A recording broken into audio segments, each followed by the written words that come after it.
하나님의 말씀 사무엘하 12장 24절에서 31절까지 말씀입니다.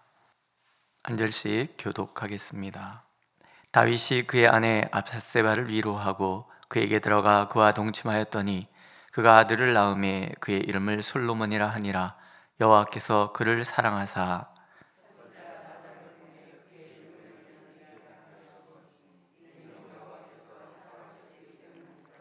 요압이 암몬 자손의 랍바를 쳐서 그 왕성을 점령하매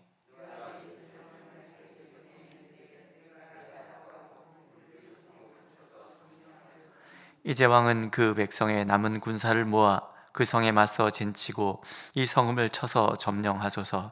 내가 이 성읍을 점령하면 이 성읍이 내 이름으로 일컬음을 받을까 두려워하나이다 하니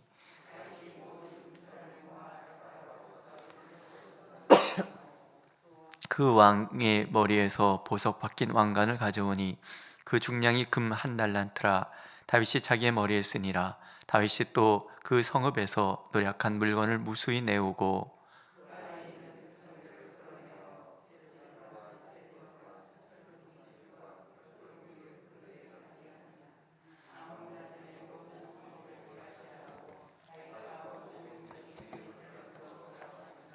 아멘. 하나님 앞에 범죄하고 그리고 나서 1년이 넘도록 회개하지 않고 그리고 버티던 다윗이 나단 선지자의 지적, 나단 선지자를 통한 하나님의 지적에 항복하지요. 회개하고 또 하나님께서 용서를 선포하시고, 그렇지만 아이는 그 대가를 치러서 죽고 이런 폭풍 같은 시간들이 지나갑니다. 하나님 앞에 내가 잘못했습니다 회개했을 때 하나님이 그 즉시 용서한다, 이런 얘기를 들으셨지만 인간의 마음에는 늘 어떤 두려움 같은 것이 남아있을 수 있잖아요. 그런 다윗을 하나님 보고 계시는 거예요. 오늘 보면은 사랑하사라는 얘기가 나옵니다. 다윗을 사랑하고 또 그 아들 솔로몬을 사랑하고 이런 하나님의 마음이에요. 하나님이 사랑하사. 그래서 용서받았음을 증명하는 사건들이 이어서 나오는 거예요. 먼저 아이가 태어납니다. 근데 한번 성경을 잘 보세요. 15절에 보면 우리아의 아내 밧세바라고 나옵니다. 근데 오늘 보면 본문에는 다윗이 그의 아내 밧세바라는 표현이 나옵니다. 회개하기 전에는 다윗의 아내가 아니었어요. 그냥 불륜의 관계인 거예요. 이 불륜의 관계에서 태어난 아이를 하나님께서 데려가시죠. 그런데 그 회개 과정을 다 지나고 나서 하나님 인정해 주시는 거예요. 너의 아내 밧세바. 밧세바는 이제 너의 아내다, 이 얘기를 하시는 거죠. 그래서 그 밧세바를 위로하고 이제 그래서 그 둘 사이에 이제 아이가 또 태어납니다. 다윗이 이름을 솔로몬이라고 짓습니다. 솔로몬이라는 말은 샬롬에서 기난 그런 단어인 것 같아요. 그러니까 샬롬을 기원하는 거죠. 하나님의 용서의 확신도 있지만, 그러나 다윗의 열망이 뭐예요? 다시 하나님과 화평의 관계를 누리고 싶은 거예요. 이미 한 번 아이를 잃었단 말이죠. 두 번째 아이가 태어났어요. 또 이 아이가 하나님의 사랑을 받아서 잘 자라기를 원하는 그런 마음도 포함되어 있는 거예요. 그래서 샬롬, 하나님 남아있는 모든 분노조차 다 용서하시고 하나님과 저와의 관계가 이 샬롬의 관계가 되기를 원합니다. 이 아이의 평생의 삶이 그렇게 하나님 앞에서 샬롬의 삶을 살기를 원합니다. 이런 기도가 담겨져 있는 거죠. 그런 다윗의 모습을 하나님이 또 이렇게 보고 계시는 거예요. 그래서 사랑하사 나단 선지자를 보내시는 거예요. 이 사랑하사, 이 말이 참 너무 가슴에 와닿지 않습니까? 하나님이 사랑하시고 또 사랑하시는 사람. 그래서 그 아이 이름을 하나님이 지어서 보내주시는 거예요. 여디디야. 야는 여호와입니다. 하나님께서 사랑하시는 사람. 무슨 얘기예요? 다윗, 네가 나에게 심한 잘못을 했을지라도 난 널 사랑해. 솔로몬의 이름을 부르면서 다윗은 하나님 평강을, 그럴 때마다 하나님께서 주신 또 다른 이름을 기억하는 거죠. 하나님은 나를 사랑하셔. 하나님 우리를 사랑하셔. 그렇지 않습니까? 자녀가 잘못해서 되게 혼났어요. 되게 혼났는데 그렇다고 해서 그날부터 계속 고개만 숙이고 죄송합니다. 죄송합니다. 아빠 보면 아빠 죄송합니다. 그리고 광 닫고 들어가고 또 나간다 그러면 또 나서 아빠 죄송합니다. 이러면은 그게 뭐겠습니까? 근데 하나님께서 얘기하시는 거예요. 사랑하는 자야. 너는 나의 사랑하는 자. 다윗이 자신감을 얻는 거죠. 오늘도 하나님께서 우리 앞에 오셔서 우리를 사랑하신다고 들려주시는 거예요. 넌 나의 사랑하는 자다. 전도하다 보면 가끔 그런 얘기하는 사람들이 있잖아요. 나는 죄가 많아서 못 가요. 이런 사람들이 있어요. 우리 죄가 많은 사람들이잖아요. 저는 그렇습니다. 주님의 십자가 앞에서 내세울 거 하나 없는 그런 죄인이죠. 뭐 잘났다고 폼 잡아봤자 그저 죄인입니다. 용서받은 죄인. 오늘도 하나님께서는 우리가 하나님의 그 사랑 가운데 있음을 늘 알기를 원하시는 거예요. 환난이나 적선이나 기근이나 가리랴, 어떤 것도 하나님의 사랑, 우리를 사랑하시는 그 사랑에서 끊을 수 있는 것이 존재할 수 없다. 그것은 우리가 범죄했을 때조차도 마찬가지인 거예요. 그 하나님의 사랑 가운데 있음을 하나님은 늘 우리가 기억하길 원하셔서 우리에게도 똑같은 이름을 주시는 거예요. 여디디야. 야훼께 사랑받는 사람, 여호와께 사랑받는 사람. 믿으십니까? 우린 그런 사람인 거예요. 거기에서 끝나지가 않아요. 그 다음에 이제 암몬 자손과의 전쟁 이야기가 또 나옵니다. 이미 그 1년 넘게 전쟁을 지금 치르고 있는 거잖아요. 암몬 자손의 그 도성을 거의 다 점령한 것 같아요. 그리고 이제 요압이 전령을 보내는 거죠. 왕이시여, 웬만한 거 다 정리했습니다. 이제 왕이 오셔서 이 왕성을 점령하십시오. 근데 그 전쟁이 누구의 전쟁입니까? 하나님의 전쟁이란 말이죠. 요압과 아비새가 하나님 앞에 나갈 때 그들이 얘기한 것이 있잖아요. 이 나라, 이 백성, 하나님을 위하여 우리가 이 전쟁을 하자. 이 전쟁은 하나님의 전쟁인 거예요. 하나님의 전쟁이라는 얘기는 하나님께서 싸우시는 전쟁이라는 얘기죠. 하나님께서 모든 잔부를 다 정리하시고 나서 마지막 승리를 지금 다윗을 불러서 주시려고 하시는 거예요. 그 성에 들어가서 다 점령하고 대적의 왕관을 뺏어서 다윗이 씁니다. 금 1달란트나 되는 보석 박힌 왕관, 굉장히 비싼 거죠. 누가 씌워주시는 거예요? 하나님이 씌워주시는 거예요. 대적에게 회방거리가 되어서 그렇게 힘들게 지냈던 다윗, 그러나 하나님께서는 얘기하시는 거예요. 다윗, 너는 내 안에서 승리자다. 너는 반드시 승리자가 되어야 한다.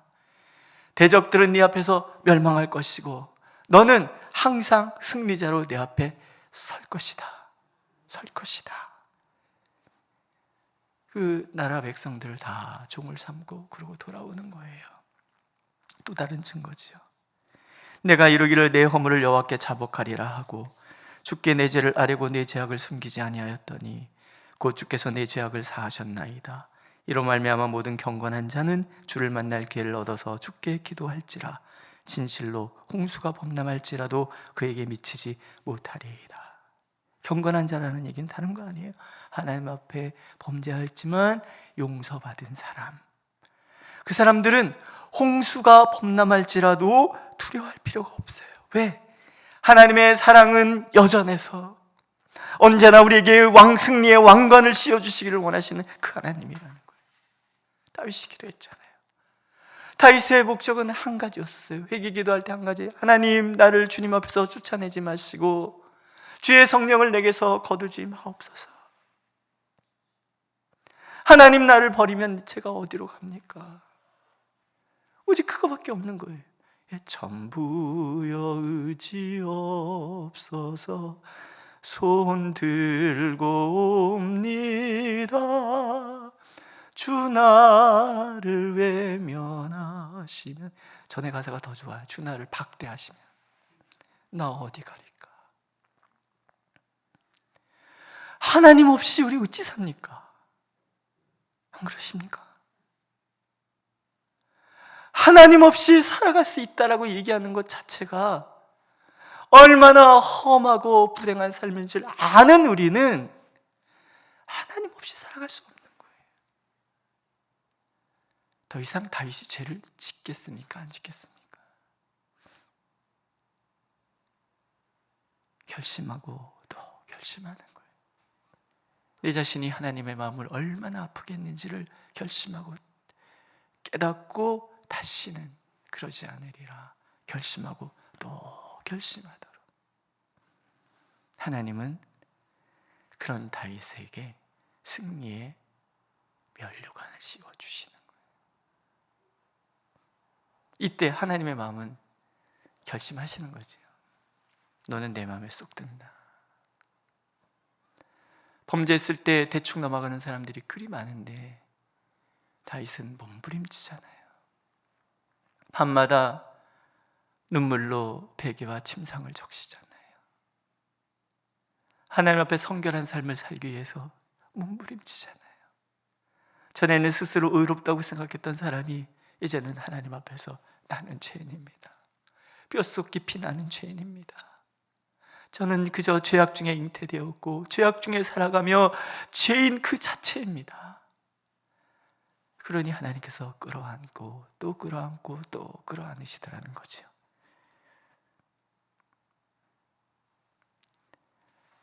오늘도 하나님, 우리가 그 사랑을 기억하며 살기를 원하십니다. 다시 기회를 주시는 하나님에 대한 이야기인 거예요. 하나님의 사랑이 변하시는 법은 없어요.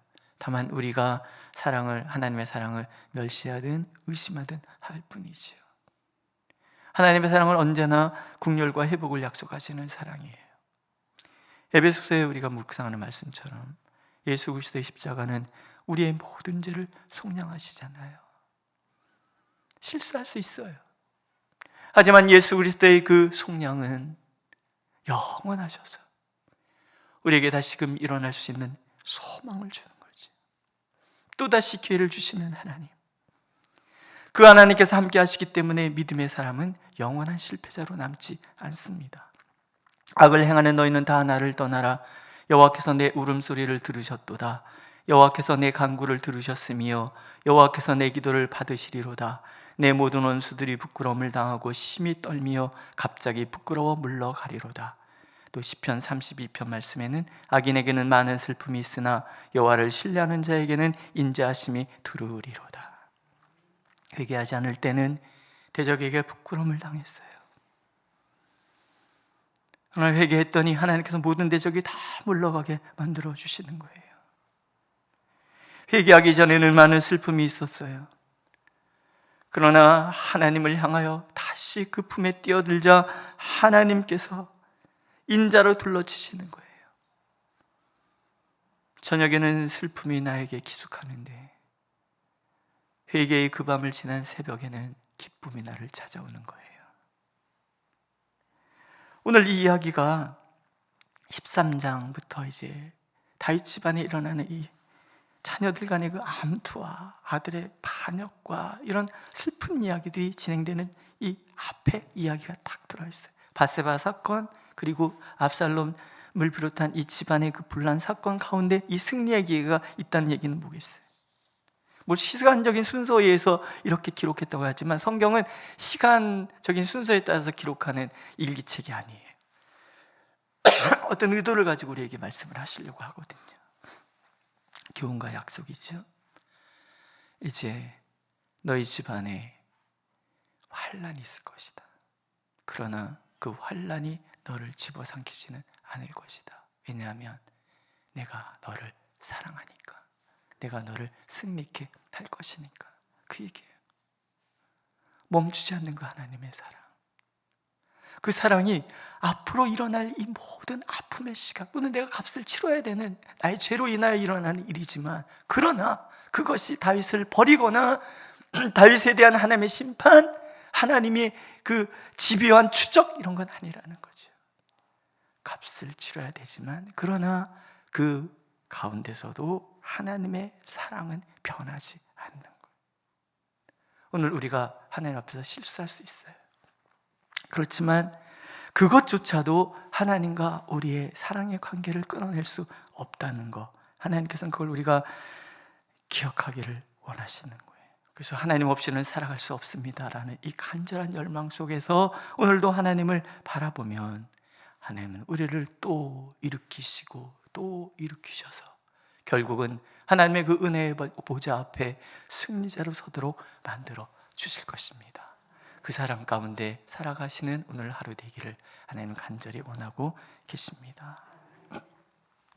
우리가 하나님 앞에 바로 서면 내 모든 원수들은, 나를 힘들게 하던 모든 환경들은 다 물러가고 진정 승리의 찬양이 우리 가운데 울려 퍼지게 될 줄로 믿습니다. 주여, 우리를 불쌍히 여기시고 오직 주님 앞에 온전히 머물 수 있도록 우리를 인도하여 주시옵소서. 예수님의 이름으로 기도드렸습니다. 아멘. 하늘에 계신 우리 아버지, 아버지의 이름을 거룩하게 하시며 아버지의 나라가 오게 하시며 아버지의 뜻이 하늘에서와 같이 땅에서도 이루어지게 하소서. 오늘 우리에게 일용할 양식을 주시고 우리가 우리에게 잘못한 사람을 용서하여 준 것 같이 우리 죄를 용서하여 주시고 우리를 시험에 빠지지 않게 하시고 악에서 구하소서. 나라와 권능과 영광이 영원히 아버지의 것입니다. 아멘.